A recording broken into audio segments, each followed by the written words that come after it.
So good morning, everybody. Welcome to the first edition of Flex in the City. My name is Rachel Treece. I'm the CEO of FTS Global. We are creating a podcast which is specifically designed for the financial services sector.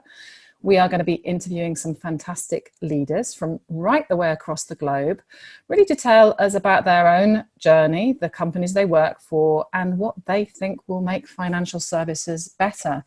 So I'm really thrilled that on this first edition, we have the wonderful Revel Wood with us. Good morning, Revel. Good morning, Rachel, and good morning all. And thank you for the opportunity, Rachel. I'm very honored and delighted to be here for the first recording. So thank you very much. You're very welcome. So for all the listeners out there, Revel, you're obviously South African. You live in Luxembourg. Love to know a little bit more about your journey and how you ended up in financial services and how you came to Luxembourg. Could you give us a... Certainly, Rachel, both by mistake. South African probably not. South Africa probably not.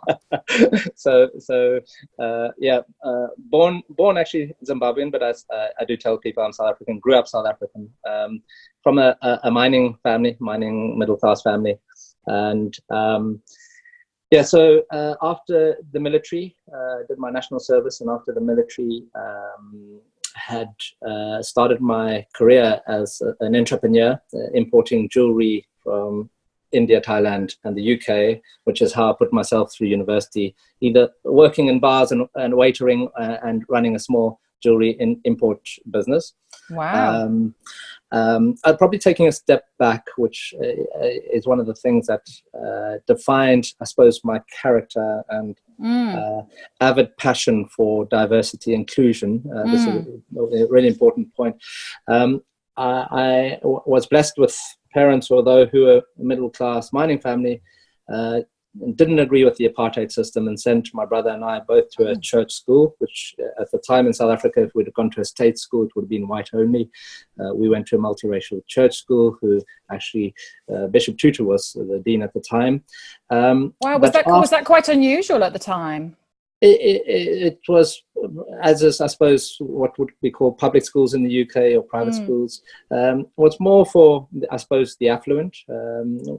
So it was either kids who had been disadvantaged who got sponsored.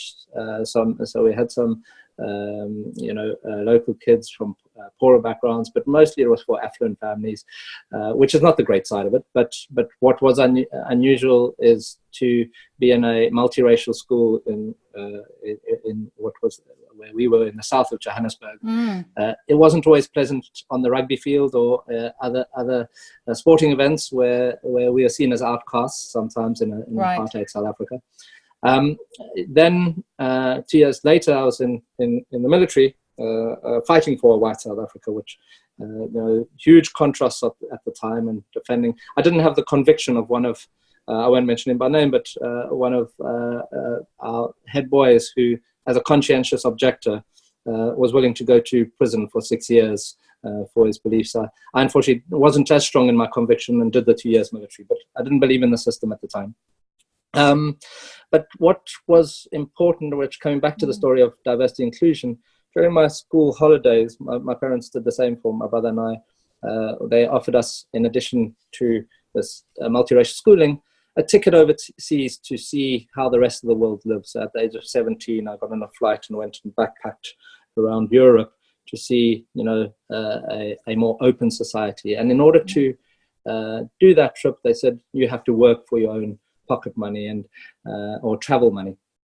And so I worked down a platinum mine at the age of 16 during my school holidays, and was able to achieve a job which I had to do some exams for. I won't go into detail, but at the age of 16, 17, was able to attain a position that a 55-year black man couldn't get. And I could see at that young age the huge injustice of apartheid and discrimination. So that's been a passion throughout my life, and I'm avidly against any form of discrimination. But I suppose defining moments carrying on, I then realized my little jewelry business, although great fun, was a cottage industry and not something I could make a career out of. and although had a passion for architecture and would have loved to have been an architect, during those apartheid years, architects were out of work, and my father said, accountants are never out of work. So I pursued a career joining Coopers and Lybrand. I had a wonderful experience and and I was blessed with great leaders. In fact, throughout my career, I've been blessed with great leaders and bosses. But I had a boss there. Yeah, I'm curious. Tell me about that experience. So a chap called Paul O'Flaherty, of Irish descent. In fact, I was surrounded by a number of Irish managers and bosses, and we worked on the first listings of South African mines on the New York and London Stock Exchange, namely Rand, Gold, and Harmony. And we realized too late we should have brought more into this project. We had to restate financial statements from South African GAAP into US and UK GAAP for these listings, and restate those financials back 25 years, which was a huge task. Looking at the mine reserves, deferred tax, the way income was recognized. And at one point, I was working 120-hour weeks with he and I. We for about 7-8 months, and like the military, taught me how much you can endure without sleep and how much one can endure as a team. This taught me, how much one can endure in terms of putting commitment into a project. So what was it? I'm curious about his leadership style. What was it about his leadership style that was so special? A hard task manager, and I love the statement that I learned from him: be hard on issues and soft on people. And he was always hard on issues, and we had a project to deliver, and we did. But what he was always, what characterized me about him was, he had the benefit of physically being an impressive man. He played rugby, and so, but he led by example. He never left me there alone. I remember one morning we were in his office on a Sunday morning, having worked 17, 18-hour days the whole week, and it was 2 a.m. on a Sunday morning, having worked right through Saturday, and tensions were fairly high. We were tired. Things weren't going well, and I won't use the explicits. He was complaining about my model that I'd created, casting back and saying this is a rubbish model. And I said, well, if you, and we got quite tense, and if you'd planned this better and got more resources, and we got quite tense. And he just stopped and said, I think we should go get some beers. And we just stopped exactly there, went down, and he could sense when you needed time. And just a small example, he then tried to get the partnership at the time to when I was leaving, to pay, or at the end of it, to pay some recognition. And because I was an article clerk, there was a policy that no special bonuses were paid, etc. And he made a contribution out of this. He wrote a personal check. And it wasn't about the personal check or the money, but he also made it very clear to the organization, and didn't take the light himself or stood in the spotlight himself. He always ensured that was shared equally, although he had put in a lot more effort in the end as a partner of the club. So very impressive, and not trying to take the limelight for others' work. So Revel, tell me how you moved from South Africa to Luxembourg. How did that journey unfold? So in 98, there were 15 of us who left Coopers, who wanted to really just go and get some international experience, have some fun. And so we moved to London, and a city where it never sleeps, lots of fun. And as young qualified chartered accountants, at a time, I think I arrived on a Thursday afternoon. By Monday morning, I was working in a contracting job. It was just a very prosperous time in London, and lots of fun. Started off contracting, worked at Schroders for a couple of years, Dresdner, and actually met my wife, and this is a great European story. I consider myself a European these days, no longer South African. But so yeah, we met at Dresdner, Kleinwort Benson, a German bank, Irish woman, South African chap, living in London. And now have two kids born in the UK, English kids. So truly international. But what then? And I had some luck and no foresight. At the age of 28 or so, I looked around. Everyone my age in London had a car and a flat. I had a backpack, student loan, and lots of happy travel memories, and decided I need to become serious and get focused on a career. And so I needed to. I wanted to get on the property ladder. December '99. Again, fortuitous and luck, not foresight. Sold all my .com shares to put down a deposit on a house, and took a role at Bank of New York in a new industry. And that was really what was probably one of the foundations to my success, because, and I've told the story many times to younger folks who've joined organization, because there's often this seeming revolving doors appetite just to get another job with an increase in salary. And at that time, moving from contracting, I took a 40% cut in salary because I was getting pigeonholed as a chartered accountant or an accountant in fund accounting, which was great at the time, but wanted to do something slightly broader. In fact, I was a terrible accountant. I'm far better generalist. And so went into a new industry at Bank of New York. They were working on their first, what was called investment operations outsourcing or business process outsourcing lift outs. State Street had done the first deals at the end of the 19s with PIMCO. And I was just very, very fortunate to get into the first deals that Bank of New York worked on. JP Morgan Fleming. They'd had some acquisitions of legacy systems, RBSI, Julius Baer, SocGen.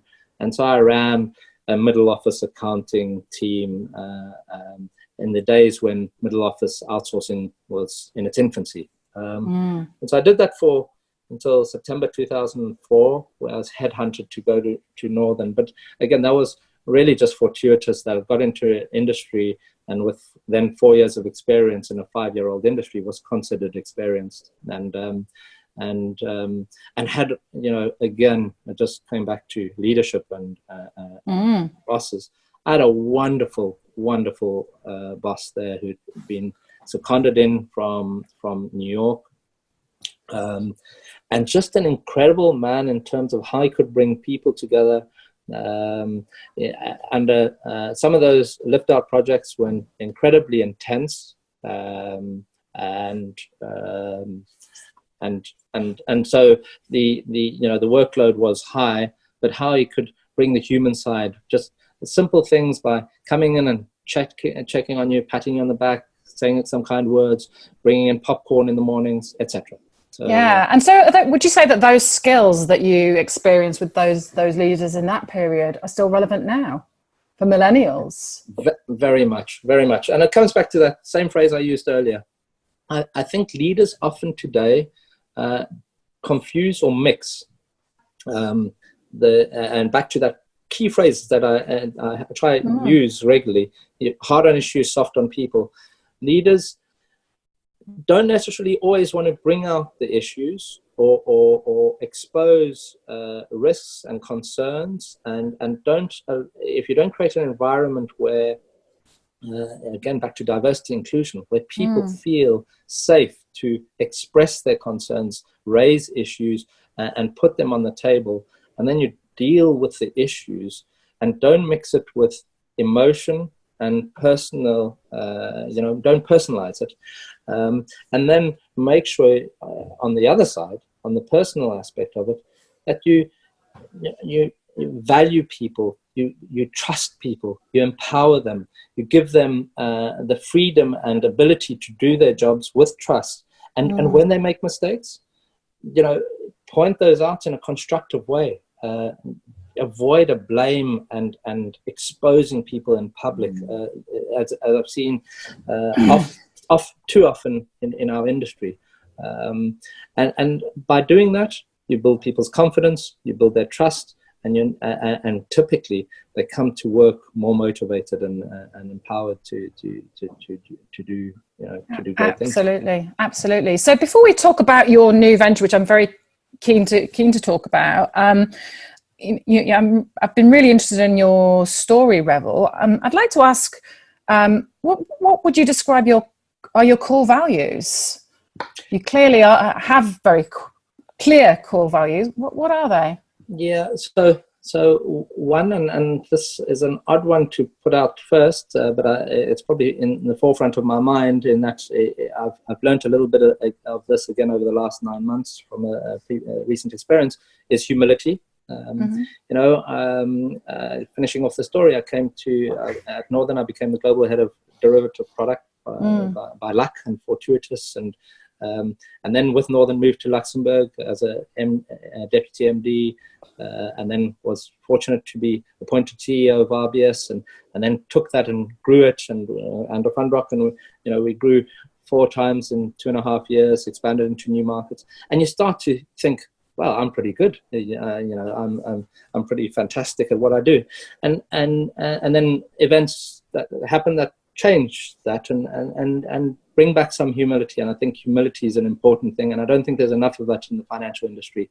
Recognizing that we sometimes our success is not our own, but those around us, who the teams that support us, the industry that support us, the clients that put their value and trust in us, and sometimes we lose ourselves thinking how great we are, where it's down to a team effort.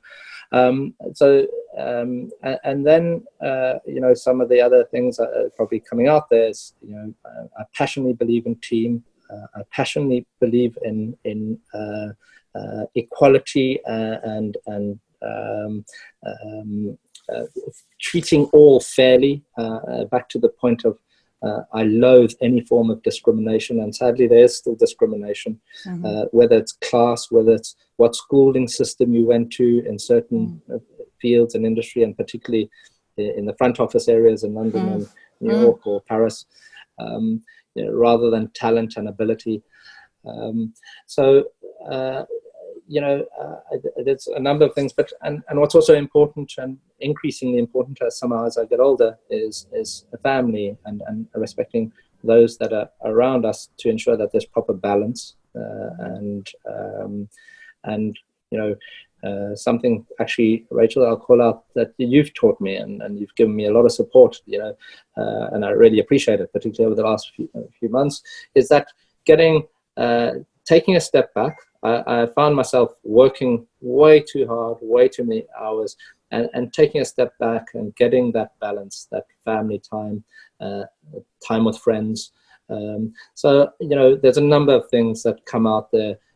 You don't have good family relations and good friend relationships unless you are loyal, you're trustworthy, you're honest, you have integrity. I think those things all come through by simply ensuring that you value your friends and family.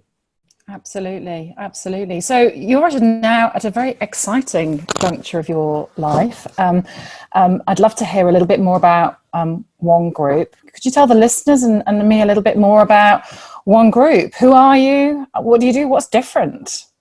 Thank you, Rachel. Yeah, it's very exciting, and we're doing a number of things differently. But what drove me or inspired me to do this was, one, a yearning back to my early days of the jewelry business. I often have stated and have said that my greatest failure in life was becoming a chartered accountant, because it destroyed any aspirations, or I got too comfortable to be an entrepreneur. And the second thing I'd say is I have great admiration for those who've done it in our fields before, entrepreneurs like Martin Vogel or John Donahue.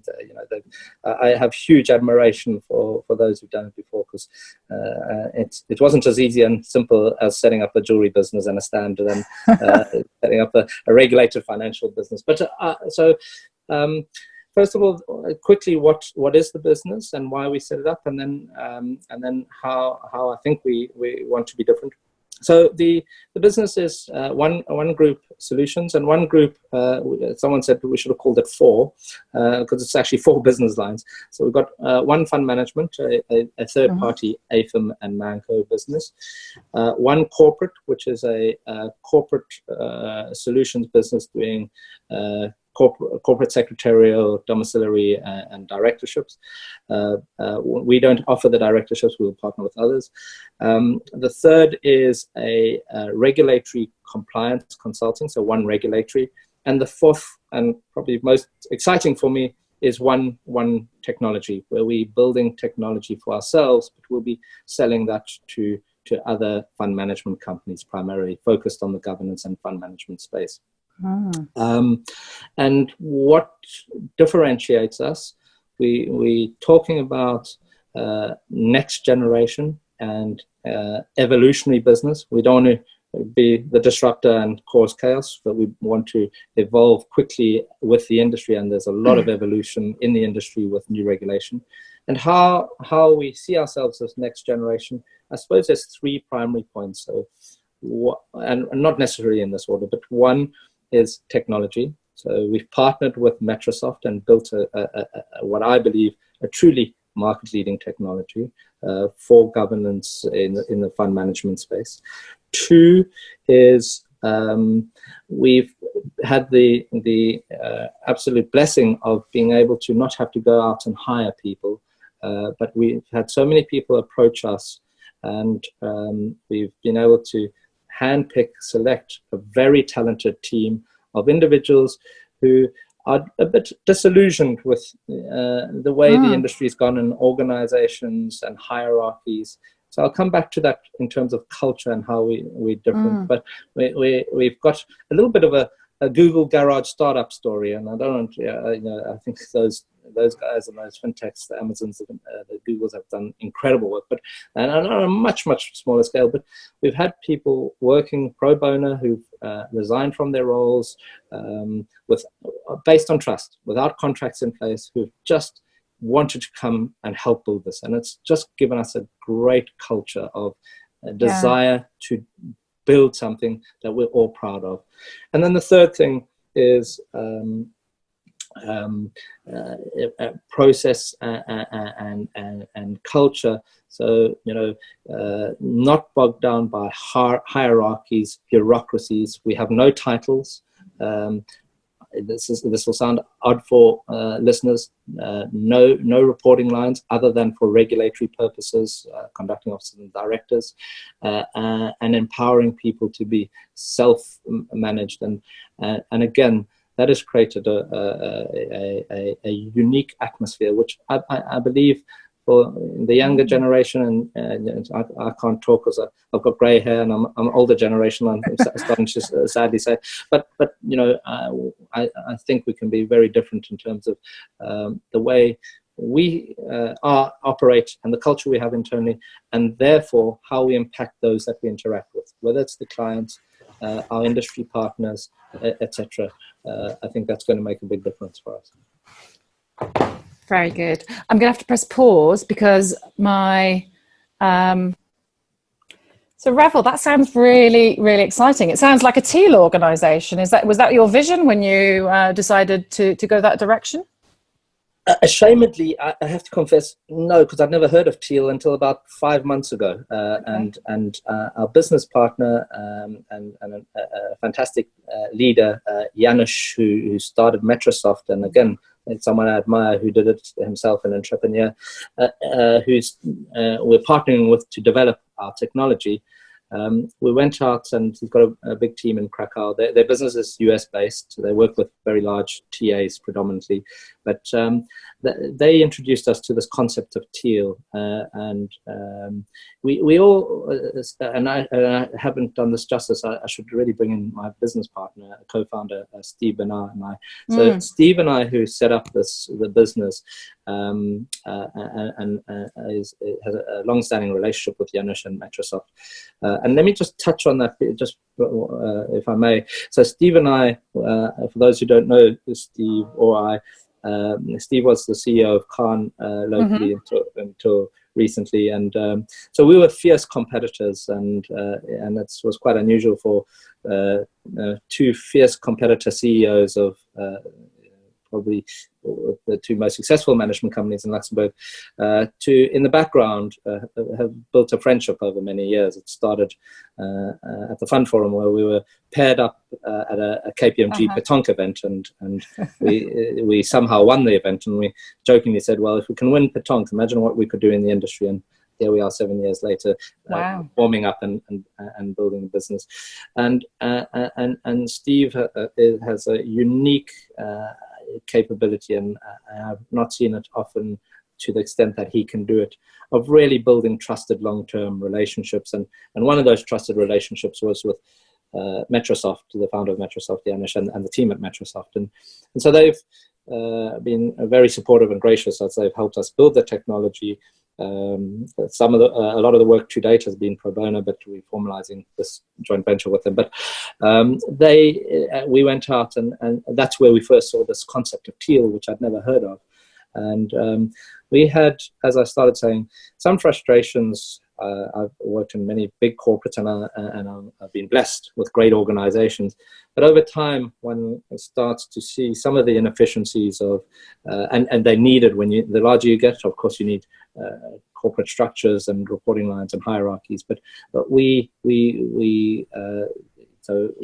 got a bit kind of tired of that environment, and that's the need to build something ourselves, and small and entrepreneurial and agile.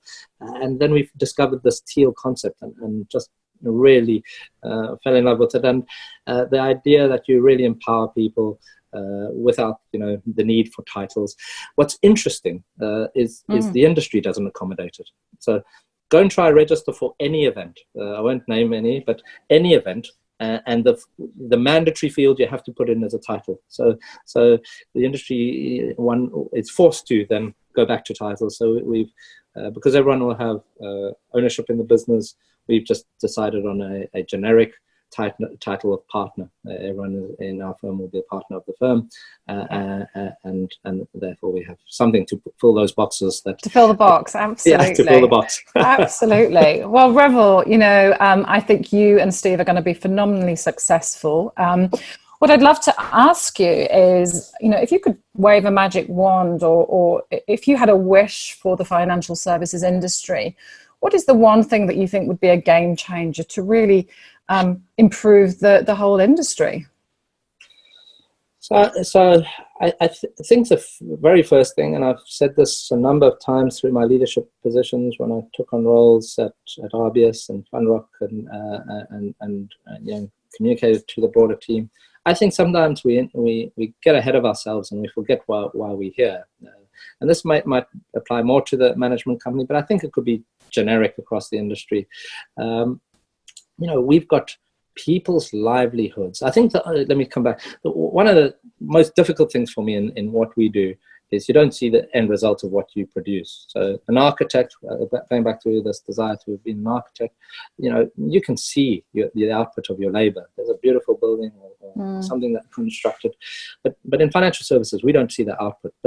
And worse still, I think we've forgotten often why we're here. And we forget that there's hard people's working livelihood. The miner who goes down the mine, or the factory worker, or the fire department, or the doctors that keep people alive. They're putting their monies, their savings away in pensions or bank accounts. But if many of them have pensions, and that those pensions are, that money that's put in those pensions is managed by asset managers, portfolio managers, and then there's a whole suite of people like ourselves, the manco who looks after and does oversight and control, and then the central admins, etc. And sometimes I think we forget that there's that client at the end of the day who one day will retire, and livelihood depends on us. And then you've got these Nick Leesons and Jerome who the greed factor comes in. They do a horrendous trade and they wipe out not only millions, billions. And it seems to be, it's not okay. I mean, the regulators are all over it, but we somehow still don't recognize the important role we have to protect and enhance people's livelihoods in the golden years, or even if it's for fun to put a child through university or whatever it may be. I sometimes don't think we see the what we actually doing. Sometimes it's simplified into shiny adverts, champagne and events, and ourselves all patting ourselves on the back, how wonderful we are. But do we really focus on that end investor or person who's in? I ended up being the two worst things that my brother could have ever imagined: an accountant and a banker. And the fact that I try to explain that I don't know much about banking, although I work for Royal Bank of Scotland, banking. But those folks sometimes they don't have a good perception of what we do in the financial industry, because I don't think we've always done ourselves favors. I think that's probably fairly negative. On a positive, there has been a lot of regulation. Mm-hmm. I think things are improving. I think the industry connects more and more with the millennials and the next generation through apps, through it's great the way I bank with BGL that you can pay through the phone, and it's just becoming far more efficient. And although there's still inefficiency, I think there's a lot of work to make the industry more efficient. That there's less risk of these greedy individuals being able to do to do horrendous trades and overtrade, and so I think the industry has improved significantly since the financial crisis. Thank you, Revel. You're definitely speaking my language. So before we conclude, I have one really, really important question for you, and that is, what is your prediction for the World Cup, the Rugby World Cup? Oh, that's and is it down to leadership? And is it down to leadership? It's definitely down to leadership, and if you look at the All Blacks, the arch enemy of the Bokke, or the arch rival, should I say, arch rival of the Bokke. I mean, the All Blacks have just an incredible